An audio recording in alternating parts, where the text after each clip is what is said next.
Donald Trump shaking hands of ভারতের প্রধানমন্ত্রী নরেন্দ্র মোদীকে অত্যন্ত ভয়ঙ্কর ব্যক্তি আখ্যা দিয়েছেন যুক্তরাষ্ট্রের প্রেসিডেন্ট ডোনাল্ড ট্রাম্প।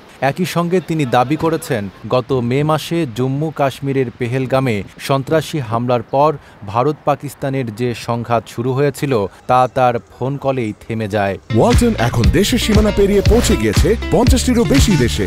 ওয়ালটন, ঘরে ঘরে বিশ্বজুড়ে।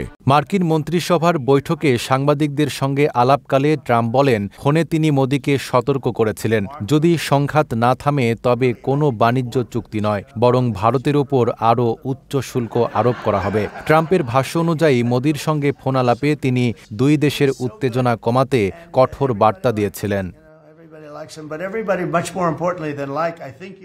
গত 22 এপ্রিল পেহেলগামের হামলার পর ভারত পাকিস্তান সংঘাত দ্রুত উত্তপ্ত হয়। ভারত অপারেশন সিঁদুর চালালে পাকিস্তানও পাল্টা অভিযান শুরু করে। কয়েকদিনের রক্তক্ষয়ী সংঘাতের পর 9 মে যুক্তরাষ্ট্রের হস্তক্ষেপে যুদ্ধবিরতি ঘটে।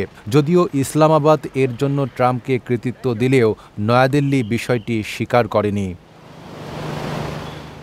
এই ঘটনার পর থেকেই দুই দেশের টানাপোড়েনে নতুন মাত্রা যোগ হয়। সম্প্রতি ভারতের পণ্যের ওপর 50% রপ্তানি শুল্ক আরোপ করায় নয়াদিল্লি ওয়াশিংটনের সম্পর্ক আরও জটিল হয়ে উঠেছে। নাইম আরাবি, ঢাকা পোস্ট।